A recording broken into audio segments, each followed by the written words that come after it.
Welcome to EPG Pathshala. The paper is Ethics 2. The module is Critique of Morality. I'm Akash Singh Rathore from the Lewis University of Rome. The objectives of this module will be to understand the critique of morality, primarily Nietzsche's, from the Western tradition. Within the Western philosophical tradition, the critique of morality goes back to the very origins of philosophizing about morality. The dialogues of Plato take up questions about virtue and vice, right and wrong, justice and injustice, seeking always to defend the virtuous, the right, and the just. That is, seeking always to defend morality.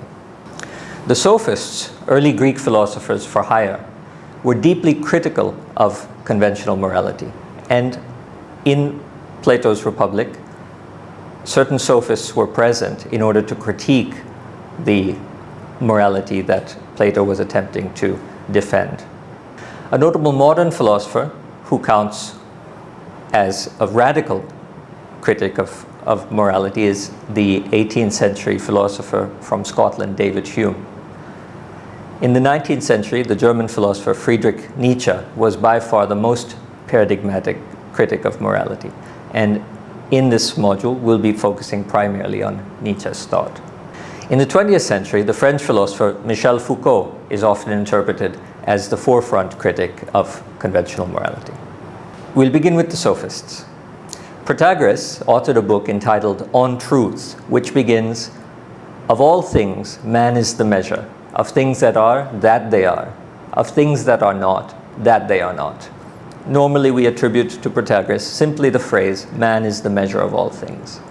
In being the measure of all things, man is obviously the measure not only of truth, what is real, and what is not real, but also what is good, what is the right thing to do, what is the wrong thing to do. This is a completely relativistic understanding, and in that sense represents an early critique of the universal ideas of morality. Another sophist, Antiphon, argued that irrespective of what moralists or lawmakers command, there are laws which nature herself imposes, and the primary one of these is the law of self-preservation. Another sophist, Callicles, whom influenced Nietzsche, the German philosopher Nietzsche, quite a lot, taught that conventional morality is a ploy, a trick used by the many weak against the strong few. So it was a tool for control by the crowd against those who are referred to as the aristoi, or the elite or the best. The way to control the elite or the best from taking advantage of the crowd is to impose morality. The real principle of morality for Callicles, just as for Antiphon, is the law of nature, which means self-preservation. So both for Callicles and Antiphon, nature and convention are deeply at odds.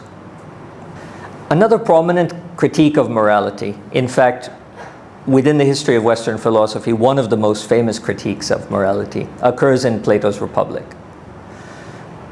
Plato's dialogue, The Republic, seeks to defend morality. It seeks to defend the just, the right, and the good. But in the process of defending it, it has to encounter attacks against the conception that Socrates and Plato want to put forward. In the Republic, the sophist Thrasymachus appears.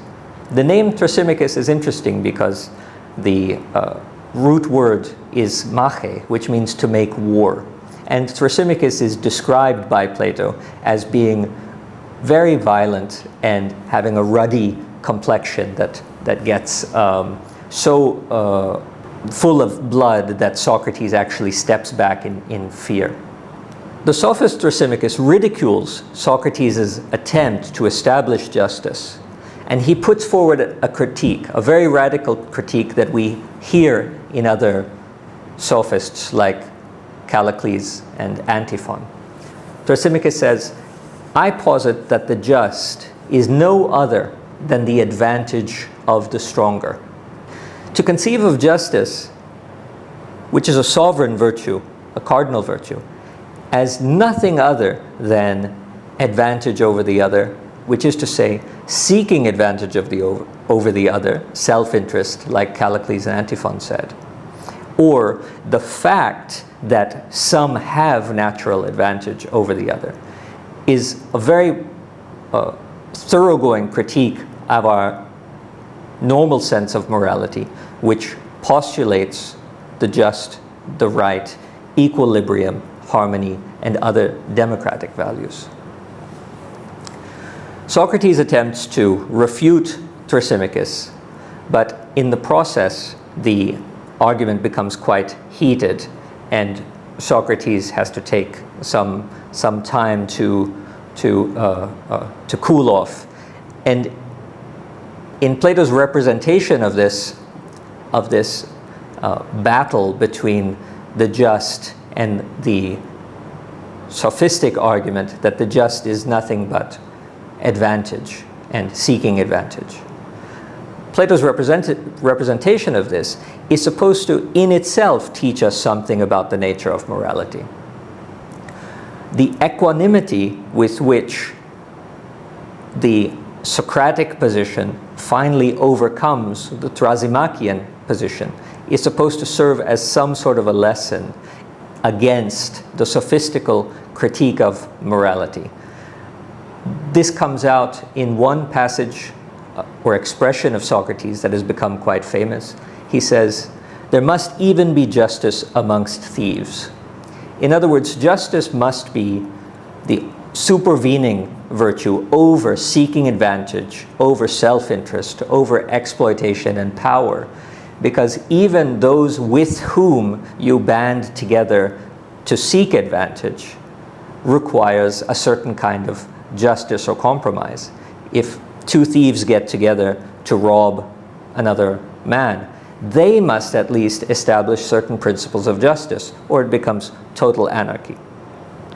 Socrates' response to Thrasymachus, that justice is nothing other than the advantage of the stronger, then relies on a prior condition than the sophistical claim that we are seeking always and forever our self-interest. And in this respect, Socrates refutes the critique of morality, and Plato, through the dialogue, attempts to suggest that the moral position is somehow superior than the critique of morality.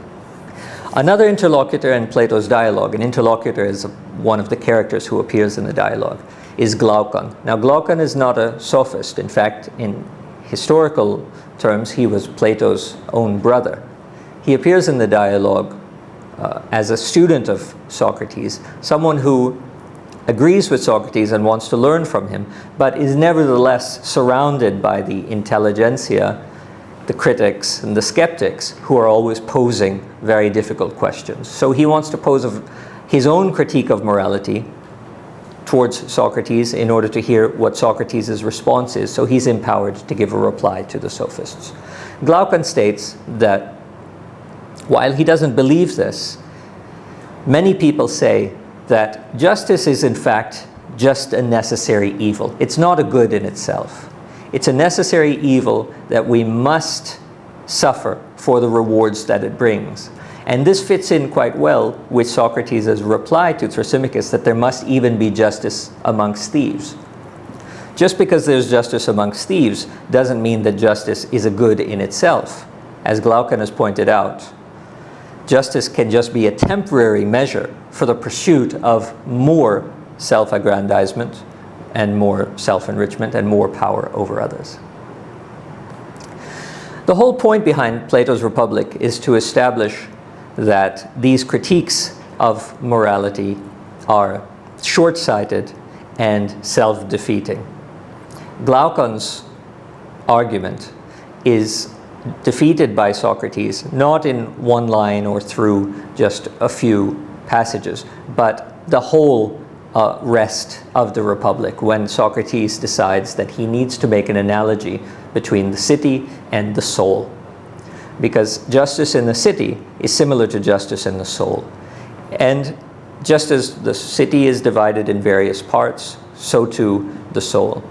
If we look at the soul of a human being and the components within it, we don't need to get into the specific components, but it's self-evident that if within the soul one side is always trying to pursue power over the other or regain control over the other elements of the soul, then we have a disharmonious condition which could, of course, lead to psychological problems.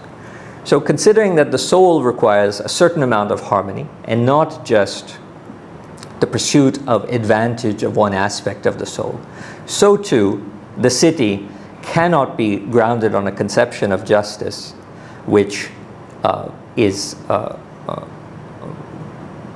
assuming the priorities and privileges of one aspect of the city over another. So there's this argument about harmony and the analogy between the soul and the city, which is used by Socrates ultimately to refute not just Thrasymachus, but also Glaucon and all of the other critiques of morality which appear within the Republic.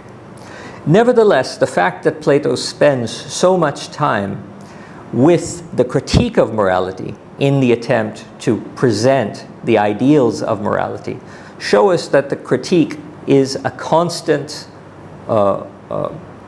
presence among the defense of morality in the Western tradition. Also, small hints or indications that Plato puts into the language and the names of the interlocutors, as I had mentioned, Thrasymachus, which means making war, suggests that there are a number of problems within the affirmative view of morality that are never fully addressed in the defense of morality. Some of those problems are thematic and conceptual, and interestingly, some of them are philological.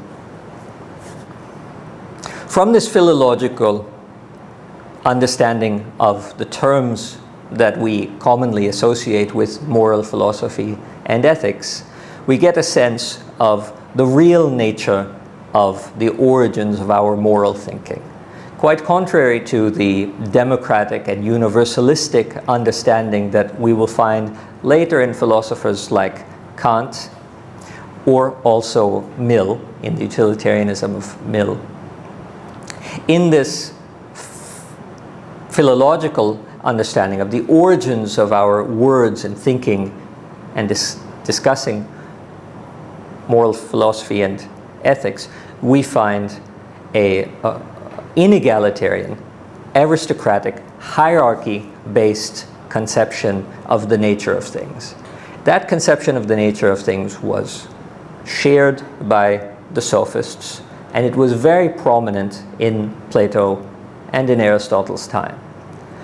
Even when the Greek advocates of moral and ethical thinking, like Plato and Aristotle, or critics of moral and ethical thinking, like the sophists, were struggling with these terms, the defenders of moral and ethical thinking in the Greek world were nevertheless preoccupied with the way in which the terms that we use to discuss moral and ethical philosophy are grounded in very elitist and hierarchical conceptions and words. The order of things in pre-modern times was, of course, hierarchy. So how do you determine what is the right or the good? It's always reflected through those hierarchies. What do the best people do? That is what it's good to do.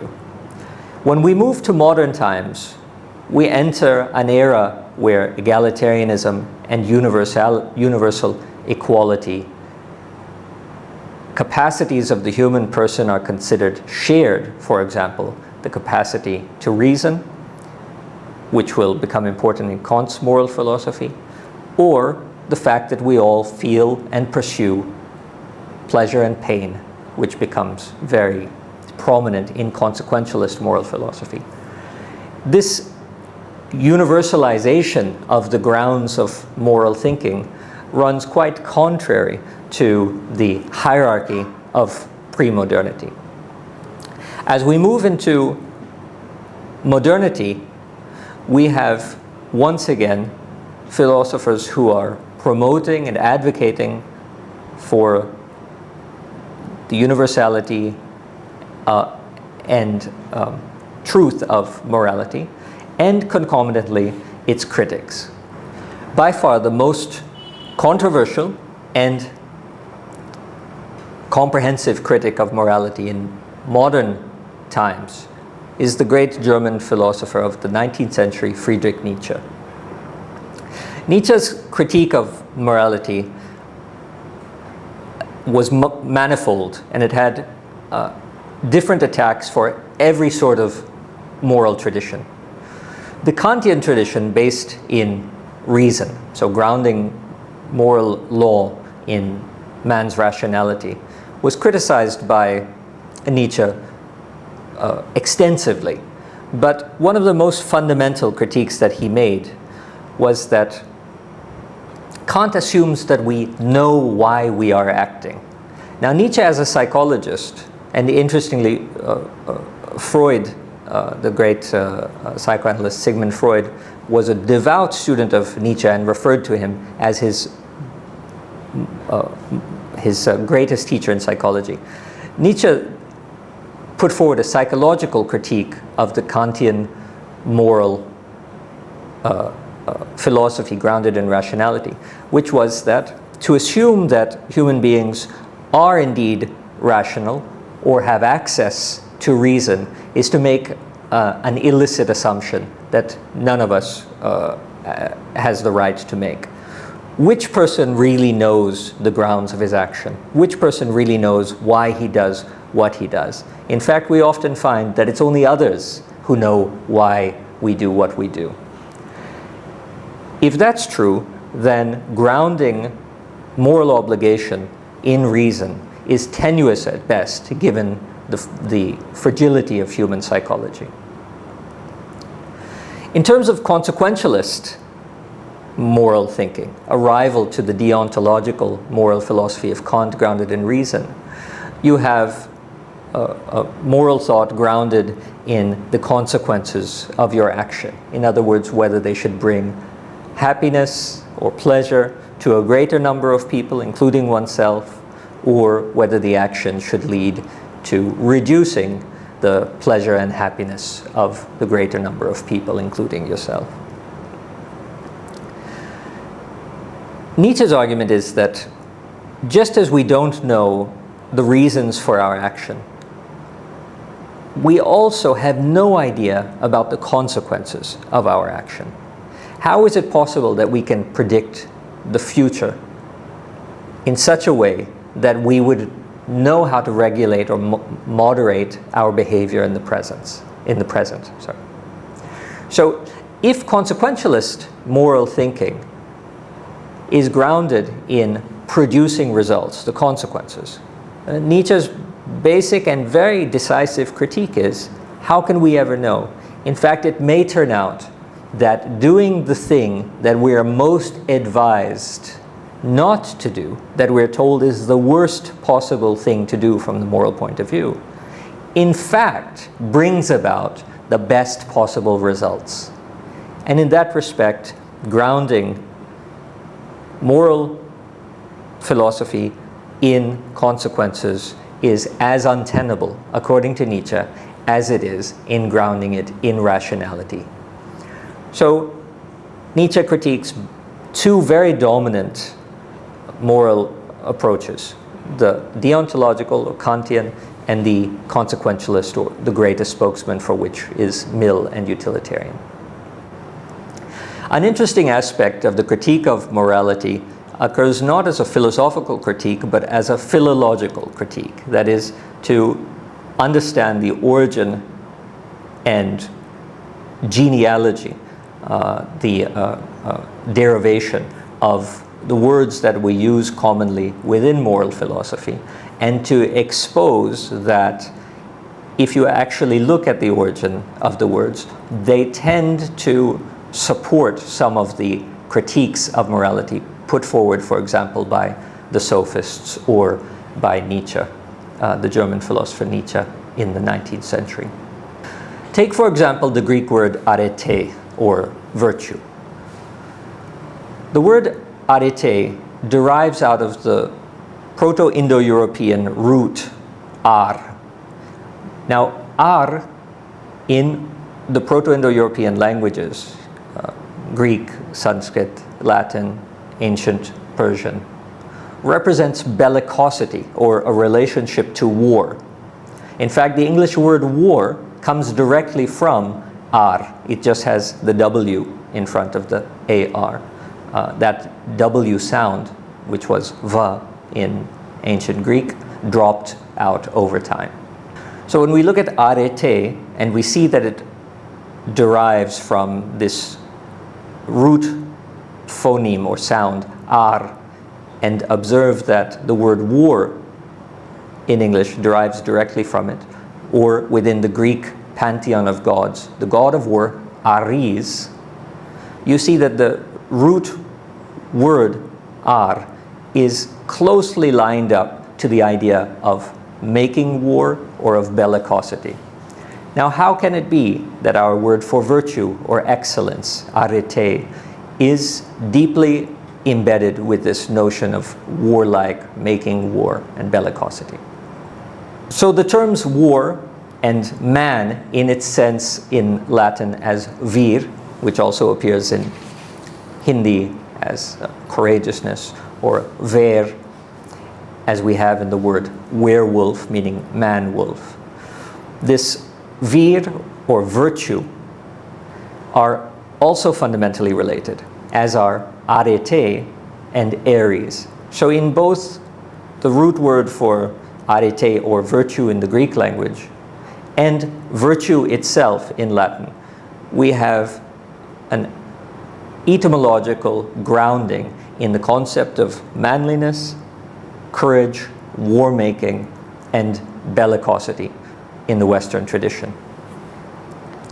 In fact, in the Indian tradition, there's also a linkage of righteous conduct, arya, morality from the Vedic text, artha, and at least tenuously, dharma, to some fundamental idea of bellicosity by means of the same derivation, because these languages are all related. They're all Indo-European languages. So Arya, Aryan, is also grounded in this ar, this bellicose, as is Aristos, or the best, the aristocracy. So what the philological critique attempts to do is to show that the very words that we use to represent moral perfection or moral ideas are actually grounded in warlike concepts of masculinity, domination, and bellicosity. It's intriguing to think of the Bhagavad Gita in this respect, because we know that it's a battlefield epic poem teaching us the ideals of human perfection. The German philosopher Friedrich Nietzsche linked the bellicose master morality, if you can call it that, the arete, arestu, the virtue of the best, the virtue of the most noble. The terms arete, virtue in Greek, Ares, the god of war, and ariston, the best sort of person. Nietzsche, being a great philologist, was also quite comfortable in Sanskrit. He linked Arya and Artha from the Vedas, and from the Persian, the Arya, where we get the name Iranian, for example, what is in Avestan or the Persian language, noble. All of these concepts of morality are derived from the Proto-Indo-European root ar, which again is the origin of the English word war. So this brings us to Nietzsche's critique of morality. When Nietzsche had firmly established philologically that our ideas of morality are indeed somehow grounded in the very critiques that the sophists had made about morality, that we consider it in some way natural and objective, when in fact it is a convention imposed to cloud or cover over the real state of things, which is that the best, the aristoi, are pursuing their own perfection, arete, and in the process, they don't really care about the many or the people, hoi polloi, or the demos. Nietzsche extended this basic philological understanding into also conceptual critiques of morality. If you take the Kantian imperative, the moral philosophy of Immanuel Kant, which tells us to act as if, in other words, to treat all people as an end in themselves and not merely as a means, to universalize your thoughts in order to generate what it is that ought to be done. If we take these basic universalist approach to morality, then, according to Nietzsche, it's doomed, because human beings don't really know why they act. This is one of Nietzsche's first critiques after the philological one, which is a psychological one. Human beings are not entirely sure why they do what they do. And if that's the case, how is it that we can ground the universality of morality in the reasons about doing what we do? Another critique that Nietzsche made against dominant ideas in moral philosophy was a critique against consequentialism. So if you take the Nietzschean critique against deontological moral thinking, which is grounded in rationality, Nietzsche's critique is that rationality is at best tenuous and we're not necessarily connected to our reasons. He then moves on to a critique of consequential moral philosophy, what we can consider in some respects a utilitarian, or in Nietzsche's own times, the suggestion to do good for the consequences that it necessarily entails, and to avoid doing wrong because of the bad consequences that necessarily arise. Nietzsche again says we don't really know the full consequences of any act. In fact, it may be that if I do something quite heinous in the eyes of those around me, the consequences may be far better than if I were to impose the social standard and do what, according to the social standard, I was supposed to do. As we're unable to know the consequences of any act,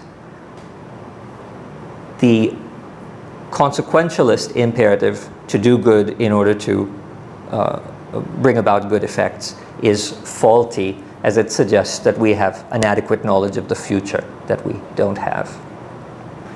Nietzsche was also quite deterministic. There was a doubt about whether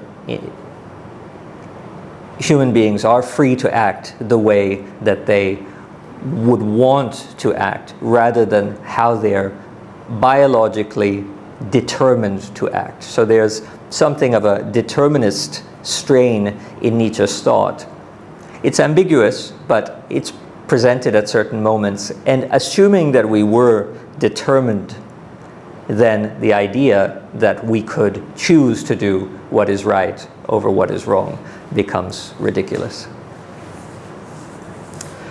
Nietzsche's critique of morality was not merely destructive. He spoke about philosophizing with a hammer and shattering idols and things like that, but this was not a purely destructive act. One wonders, reflecting back on the sophists, whether there was anything constructive about the sophist critique of morality. But with Nietzsche, there's certainly a constructive aspect to his critique of morality. The primary point of Nietzsche's undermining of morality is in order to offer a fresh ground for a new ethical flourishing. And Nietzsche wrote quite a lot about what happens after you've demolished conventional morality. Nietzsche's call is for those very few who are capable to sacrifice the present for the sake of a philosophy of the future. Now, morality tells us what to do here and now. Nietzsche says we have to overcome that morality in order to open up the horizon for new possibilities in the future. In this respect, Nietzsche seeks a new sort of man. He calls it the overman. It's the Übermensch. It's commonly translated as the Superman. That man who transvalues or rises over and above the values of his day. He projects himself into the possibilities of the future to see what the future may bring. This sounds somewhat radical and even violent, but when you consider it in terms of the cowardly complacency that most of us who follow the moral dictates of the day, the cowardly complacency with which we act, we realize that bringing about new forms or new, more promising forms of moral behavior is precluded or excluded by a constant following of the moral dictates of the time. So Nietzsche's basic premise is that we all follow the morality that we've inherited. In following the morality that we've inherited, we're sacrificing the possibilities of the future to a stale past, because this morality is inherited. In order to explore and open up the possibilities of the future, we have to destroy the morality that we've inherited. So there is a positive element. Where that positive element can lead is, of course, open to question. In conclusion, the critique of morality has been present ever since the dawn of the advocacy of morality. So just as you have Plato's Republic, which advocates a moral and just life, nestled within it are, of course, critiques of morality. There are vexing challenges to the basic question, why should I be moral? Philosophers from Aristotle to Kant to Mill, in other words, virtue ethics in Aristotle, the deontological ethics in Kant, or consequentialist ethics in Mill, and so many others, believe that they've offered compelling answers to the question, why should I be moral? As we've discussed, the German philosopher Friedrich Nietzsche rejected all of those answers systematically. His aim behind this destruction was intended to be positive. The outcome remains ambiguous. Thank you.